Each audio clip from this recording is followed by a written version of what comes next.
21 एकड़ में टेंट, 100 एकड़ में बाकी इंतजाम और बिरयानी पर बड़ा आदेश। 15 लाख मुसलमान हरियाणा में क्यों एकजुट हो रहे? सिर पर जालीदार टोपी, चेहरे पर बड़ी दाढ़ी और टखनों तक पैजामा पहने लाखों लोगों का मकसद क्या? विदेशी भी लेंगे हिस्सा।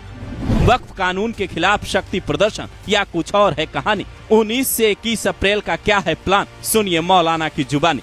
हरियाणा के इतिहास में इस्लामी एकता का इतना बड़ा प्रोग्राम शायद पहली बार हो रहा है। जगह है हरियाणा का नूह, जहां 19 से 21 अप्रैल के बीच करीब 15 लाख मुसलमान जुटने वाले हैं। पूरे 21 एकड़ वाले पंडाल के एरिया में पुलिस की एंट्री नहीं होगी, बल्कि वो बाहर रखकर व्यवस्था देखेगी। बाकी की 100 एकड़ जमीन में पार्किंग और बाकी के इंतजामात होंगे। बिरयानी बेचने वालों के लिए खास आदेश है कि या तो वेज बिरयानी बनाना या फिर नॉनवेज में सिर्फ चिकन बिरयानी होगी। बाकी कोई बिरयानी बनाई और कोई हंगामा खड़ा हुआ तो फिर हरियाणा पुलिस क्या करेगी, इसका अंदाजा आप भी लगा सकते हैं। शायद इसीलिए ये आदेश पहले ही जारी कर दिया गया। फिलहाल हरियाणा में बीजेपी की सरकार, नायब सिंह सैनी मुख्यमंत्री, इनके ही कार्यकाल में एक बार नूह जल चुका है। इसीलिए 15 लाख मुसलमानों का वहां जुटना कई तरीके के इशारे कर रहा है। एक छोटे शहर में इतने लोगों का पहुंचना ट्रैफिक व्यवस्था के लिए बड़ी चुनौती भी हो सकती है। ऐसे में सवाल ये भी है कि आखिर ये जुट क्यों रहे हैं? क्या वक्फ बोर्ड के खिलाफ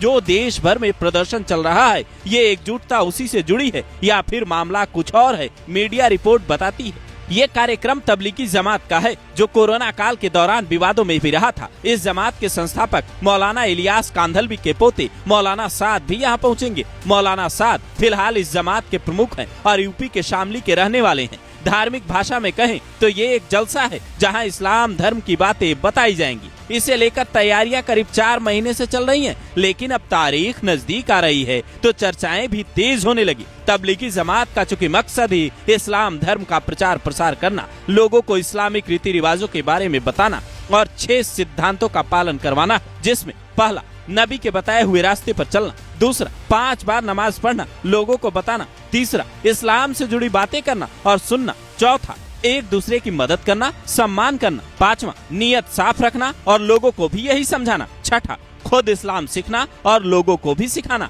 दुनिया भर के 150 देशों में इसके करोड़ों लोग शामिल होते हैं, जिसमें 15 साल की उम्र से लेकर कई बुजुर्ग इस्लामिक विद्वान तक होते हैं। खास बात यह है कि इसमें आमतौर पर महिलाओं को एंट्री नहीं मिलती। हालांकि अलग से महिलाओं का ग्रुप तबलीगी जमात में शामिल हो सकता है, जिसमें सिर्फ और सिर्फ महिलाएं ही होती हैं। जबकि गांव-गांव में जो लोग 6 सिद्धांतों का प्रचार प्रसार करने जाते हैं, वो स्थानीय मस्जिद या धार्मिक संस्थान में ही रुकते हैं। ये एक ऐसी संस्था है जिसका ना कोई रजिस्ट्रेशन है और ना ही कागजों पर कुछ खास लिखा नजर आता है, बल्कि ज्यादातर चीजें मौखिक ही चलती हैं, जो अपने आप में हैरान करने वाली बात है। यहाँ तबलीगी जमात का मतलब है अल्लाह के संदेश का प्रचार करने वाला समूह, लेकिन इस्लाम धर्म के ही कई लोग तबलीगी जमात पर सवाल भी उठाते हैं। हालांकि नूह में जब इतनी भारी संख्या में लोग जुटेंगे तो क्या बात होगी, इस पर सबकी निगाहें टिकी है। क्या हरियाणा से कोई नया संदेश देने की कोशिश है? देश में एक तरफ नए वक्फ कानून का विरोध चल रहा है तो दूसरी तरफ तबलीगी जमात का इस तरीके का पहली बार जलसा होना आखिर क्या कहता